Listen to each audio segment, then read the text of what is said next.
취업은 해커스 대기업 해커스 공기업 해커스 시정을 크게 버렸어 가자. 네, 우선 채용 전형 보시면 입사 지원하고 이제 서류 전형 이후에 인적성 검사 1, 2차 면접인데요. LG 인적성 검사 같은 경우는 사실 난이도에 대한 부분들을 생각했을 때 뭐 수리 추리 영역들 명확하죠. 근데 뭐 한 달 정도 공부하시면 충분히 합격하실 수 있는 정도의 난이도고 그거보다는 좀 시간 내에 풀이를 하시는 게 중요하기 때문에 지금부터 미리미리 한번 유형 검색은 한번 해보실 필요가 있습니다. 저희 해커스의 20대 인적성 검사 인강 아시죠? 그거 들으시면서 준비하셔도 충분할 것 같습니다. 서류 전형에서 솔직하게 말씀드리면 자소서에 대한 비중은 그렇게 높진 않습니다. 요즘 엑셀 컷이라고 하죠. 아예 여러분들의 학점, 학력, 전공 그리고 관련된 교과목들, 뭐 경력, 어학 이런 자격 요건들 스펙이라고 불리는 이 요건들을 기준점으로 해서 육각형 인재를 원하기 때문에 어느 정도 다 부합을 하는지 그래서 뭐 꽈락 같은 개념도 있겠죠. 뭐 예를 들어 학점이 3.0이 안 된다면 떨어지는 그런 부분들도 있겠고요. 그걸 이제 엑셀 컷이라고 하는데 요즘에는 상시 수시 채용으로 특히 LG가 주도적으로 많이 바뀌었죠. 그러다 보니까 서류에 있어서 자소서에 대한 중요성보다는 스펙에 대한 중요성이 좀 더 높아지고 있기는 합니다. 그래서 아예 직무 설정을 하실 때 우대사항에 해당되는 부분들 잡디스크립션 보셨을 때 본인이 해당 내용에 좀 적합하다라고 하는 쪽으로 지원을 하시는 게 중요합니다. 그래서 스펙상 유리한 쪽으로 지원을 하시는 게 의미가 있을 거고요. 하지만 자소서에 신경을 쓰셔야 하는 이유는 면접 때 자소서를 기반으로 해서 질문이 나오기 때문에 면접을 위해서 자소서를 준비를 하셔라. 그리고 인성검사에 대한 부분들도 같이 진행이 되기 때문에 자소서, 인성검사, 면접 이렇게 한 가지 세트로 생각을 해주시면 됩니다. 한마디로 오늘 저랑 같이 작성하시는 자소서는 면접까지 쭉 가지고 가는 거다라고 생각해 주시면 좋겠죠.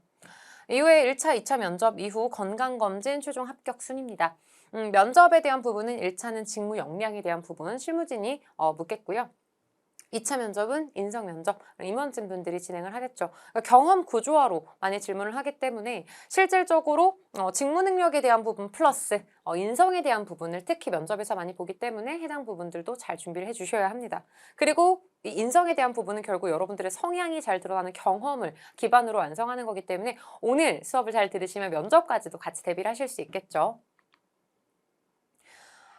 LG 같은 경우는 사실 가치관에 대한 부분을 굉장히 큰 비중을 두고 있기는 합니다. 보시면 LG 웨이에 대한 신념과 실행력을 겸비한 사람이 기본적인 인재상이고요. 자, 보시면 꿈과 열정을 가지고 세계 최고에 도전하는 사람, 팀워크를 이루며 자율적이고 창의적으로 일하는 사람, 고객을 최우선으로 생각하고 끊임없이 혁신하는 사람, 꾸준히 실력을 배양시켜 정정당당에 대한 부분, 요걸 조금 특히 LG에서 특별하게 더 강조를 하는 편인데요. 요건 정도경영, 정정당당, 지킬 건 좀 지키는 부분들에 대한 것들을 의미를 합니다. 그래서 조금 규정을 준수를 한다거나 항상 좀 정도를 지키는 걸 중요하게 생각하시는 분들은 요 부분은 사실 지원 동기까지 끌고 갈 수 있습니다. 직업관으로 갈 때 난 좀 정정당당하게 내 실력에 최선을 다할 수 있는 그런 걸 인정해 줄 수 있는 기업에서 일하고 싶은데 LG가 그렇다라고까지도 연결할 수 있을 만큼 LG의 고유의 캐릭터라고 볼 수 있겠고요. 이 밖에 자율창의나 도전정신 그리고 혁신에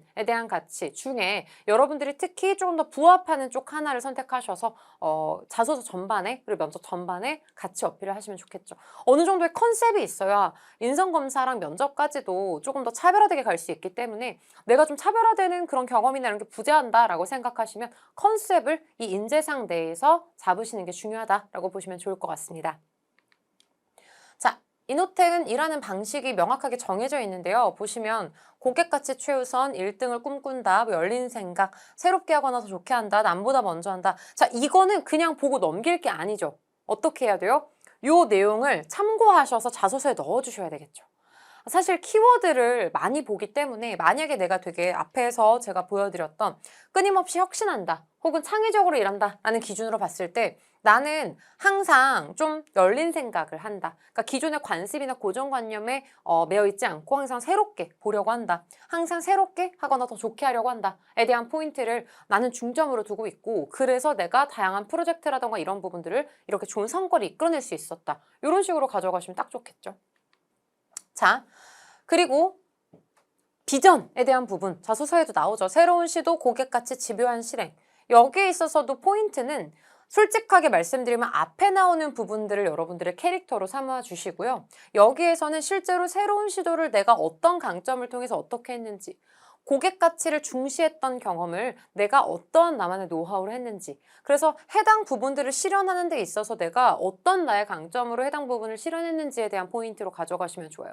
쉽게 말씀드리면 지변 실행을 했다라고 했을 때 나는 항상 좀 열린 생각을 하고 더 좋게 하는 부분들을 중요하게 생각하기 때문에 이전에 내가 이런 프로젝트를 할 때에도 남들은 그냥 대충 끝내는 걸 난 좀 더 집요하게 끝까지 수행을 했다. 왜냐? 나는 항상 더 좋게 하는 부분을 중요하게 생각을 하니까.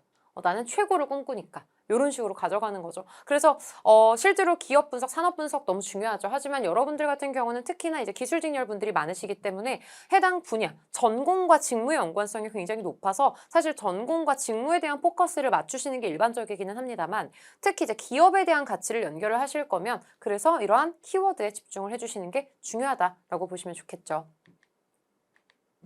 자, 자소서를 작성하시는 스텝을 말씀을 드릴게요. 우선 가장 중요한 건 항목을 보고 그때부터 써내려가시는 분들이 많은데 그러면 차별화된 자소서를 작성하시기가 어렵습니다. 그래서 뭐가 제일 중요하냐? 방금 제가 보여드렸죠. 힌트를 막 드렸잖아요. 창의, 도전, 고객 중심, 아니면 뭐 협업. 여기에 나오는 키워드들 중에서 내가 남들보다 조금 차별화된다. 강점이라고 생각하는, 대표적이라고 생각하는 그런 필살기 에피소드를 먼저 구성을 하시고 그 구성한 에피소드를 자소서 항목을 분석하셔서 거기에 맞춰서 응용해서 편집해서 넣어주시는 거. 그러고 나서 다시 고치는 거예요. 탈고라고 하잖아요. 그래서 글자 수나 문맥이나 자소서 항목에 맞춰서 조금 변형하는 부분은 그 이후에. 그래서 가장 기초적으로는 내가 직무 관련된 성과라던가 협업에 관련된 부분이라던가 뭐 창의 혁신이라던가 이런 주제에 맞춰서 에피소드를 한 3-4개 정도 미리 구성을 해두시면 자소서 항목에 그때그때 맞춰서 껴넣을 수 있기 때문에 훨씬 더 용이하게 쓰실 수 있고 이건 비단 이노텍뿐만 아니라 다른 지원하시는 기업들도 다 같이 활용하실 수 있겠죠.